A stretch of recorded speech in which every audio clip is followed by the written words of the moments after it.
open the floor for Q&A and make this as interactive as possible. So over to you guys.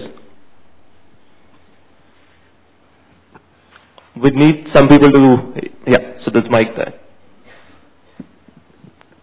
Hi, I'm Pavan Gadia from Funds and Petals. What I wanted to ask you, Dilip, is that there is a lot of user base here on the mobile, and there is a lot of mobile apps and sites and everything getting built up. How much is exactly the m-commerce transactions, buying or revenue happening on the mobile space? And where do you think it's going to go from here to the next 1 or 2 years? See, I think, one of the things I believe that we have when these two worlds are converging, the mobile telephony world and the internet world, if you really see in terms of the revenue models, the mobile telephony world is a heavily subscription-driven model. We made money by actually thinking of ourselves as a minute factory in the mobile world, while the internet world is more about, ad-based revenue models. Now, what's happened in terms of commerce is that, you've had companies in the mobile sector actually build services and ride on the carrier billing as far as, services available on the mobile are concerned. I think one big opportunity we have as far as, making services available to mobile users are concerned, that people who are using mobile phones are actually used to paying, right? And the carriers have a great micro-billing platform that's available, to anyone who wants to use it. So I think, there is a great opportunity to have a combination of, paid for and not paid for services and use that micro-billing platform that the carriers have. And I think that is an opportunity that, we should think of, especially in markets like India, where, the credit card penetration is still low. And how do we therefore use that is important. So, from driving transactions of services being consumed using a mobile device, we talk a lot about, carriers, how much would they give, not give, but I think they have a great micro-billing platform that we should leverage in order to be able to drive transactions and drive a revenue model. So what do you think it is at the current stage right now? Dhruv, I'm sure Yatra has a mobile site where transactions are happening. So what is the percentage of transaction compared to the online or the mobile commerce? So in terms of, from a percentage point of view, it's up 5% at the moment. But in terms of the growth rate, at the same time last year it was sub 1%. So the overall business itself is growing, plus the percentage out here is growing. So in terms of absolute numbers, it's almost grown 7-8-fold in the last year. And I think the other point in terms of scale, some of the numbers being floated around at the moment is by 2013-14, this industry should be about a $4 billion industry in terms of total transaction value. I think that is a fairly large number which is coming out at the moment. The other thing, I just want to pick on a point that Dilip made, which was around payment services. When you talk to any venture capitalists out there and they start contrasting India and China, one of the big things that comes up for the reason why Indian e-commerce is so much smaller than the Chinese environment is because of alternative forms of payment. So credit card penetration in India is low, debit card, while penetration is relatively higher, the usage is low, people want to use cash. In China, they circumvented this by having alternate forms of payment. So Alipay became a great form of payment. They've got mobile payment services. So the poor infrastructure, I think, on the payment side is one of the big constraints, and the operators really have the wherewithal to crack this market.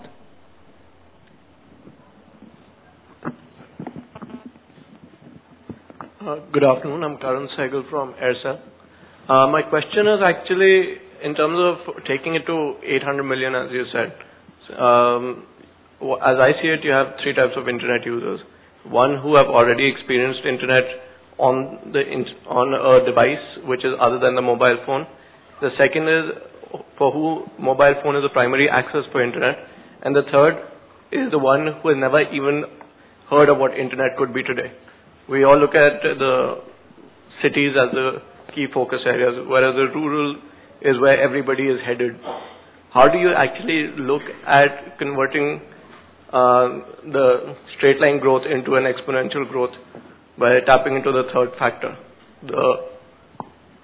not the internet savvy, basically? See, I think that's where the big opportunity really is, because Dhruv and I were talking about this outside when we said that as you think about services, are you thinking about building services for consumers who have a PC, and will use a mobile to avail of that service in addition to using a PC, or also thinking about building services for consumers who only have a mobile and not a PC.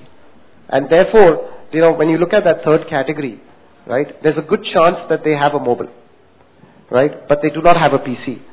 So how is it that one can think about giving them services, reaching out to them with services? Because you see, the other thing that's happening is that voice is getting commoditized every day. So as the tariffs are coming down further, everyone's looking for what are the other services that are going to happen. But more than a revenue model, and I don't need to say it to this crowd because you all are from the internet world, right? It's usage that matters. So how do you build services that, people will use using their mobile? And I think, if you just put mobile at the center and think around services rather than PC, then some answers may emerge. So when we're talking about a big market, then we have to also think about use cases which are mobile only.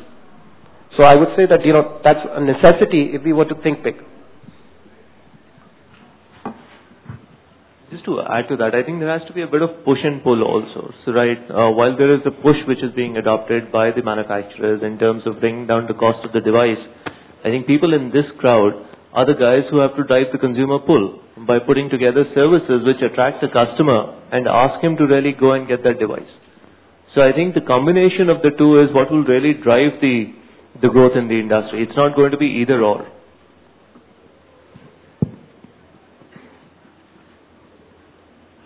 Sorry, there are questions at the back, please.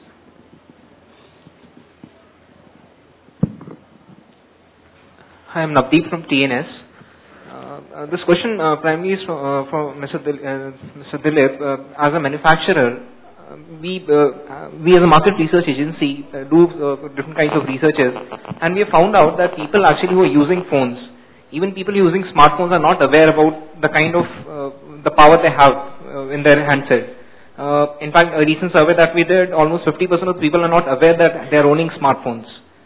Now, as a manufacturer, when we are looking at a certain segment of people who are not so informed about internet, and we are talking about pushing internet to people, then what is it that you as a manufacturer are trying to do there? Well, I think, from a device point of view also, what we've realized is that, the money is not so much in selling the hardware long term.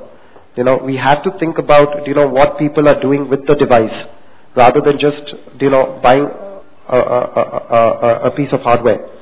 So one of the things that we are doing is, thinking of ourselves more from an internet mindset point of view rather than just from a mobile hardware point of view, which basically means that when we sell a mobile device, right, we are talking about what kind of applications are we putting onto the device, and also working with the application providers to track the usage of those applications on the mobile. So I think the first point of building awareness in all our communication going forward, as we roll out a lot of mobile internet devices, we're going to try and make the consumers aware of, how easily they can discover the services being rendered on the mobile. So for example, I showed you that in a sub 4,000 rupee device, we're going to actually make an app store available to consumers where the app experience will be very similar to what you have on the Android devices. So at the end of the day, what we're going to do is try and make sure that they can easily discover those services, and the whole experience of an app versus a website may encourage them to use it a lot more.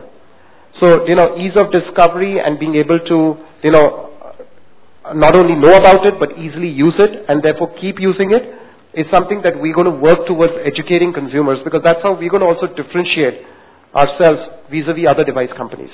And we see the whole industry kind of moving it in that direction. So if you look at most of the device companies, they've started focusing more on the services part of what you can do with the device rather than just the features of the device itself.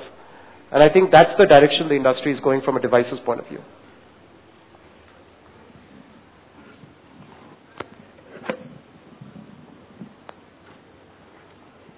I have one question for you, Dilip.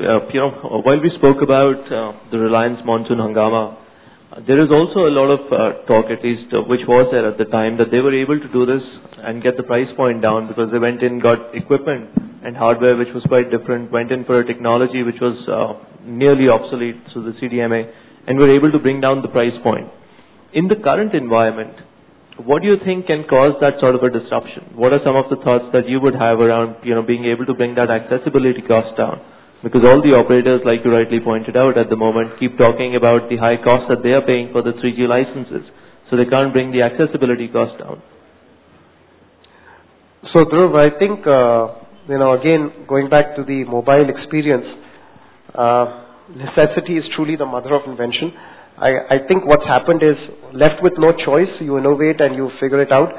I think today the competitive landscape for 3G is not such that, the prices are coming down on their own. So, I think, of course, there are challenges in India when you talk about rolling out 3G networks. You don't have all India networks like in 2G. So, people are talking about roaming arrangements, and there are regulatory challenges around that operators have to overcome. But at the end of the day, I think, you will see innovative business models being created, which will allow 3G operators to bring down the cost and still make money. But I guess it's a combination of, market forces at play, which need to make it happen. Like I said, at less than, close to 30 paise a minute, there is still money in the business.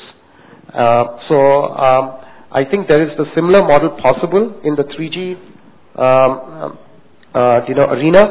Of course, there are challenges, but I'm sure that, if the market forces play themselves out, you will see a viable business model emerging. Great. I think with that, we'll close the session. I'll just do a quick summary of my couple of takeaways. I think the one point Dilip made on multiple occasions was around the importance of forecasting. So looking at a business, looking at it from scale, and see how do you, scale up a business and make a business case around that sort of a scale. Because at certain points, if you're not showing the scale, or if you don't believe you'll reach that scale, you won't be able to make the business viable, because you won't be able to drive the cost down to achieve it. And the other, I think, takeaway out of this is that all the three components, be it accessibility, device cost, and services, all of them will have to come together to create that perfect storm, which will take us not just from the 300 million number, but up to the, hopefully 500 and 800 million numbers. So with that, we'll conclude the session. Dilip, thank you so much. It's our pleasure to have you here. Thank you.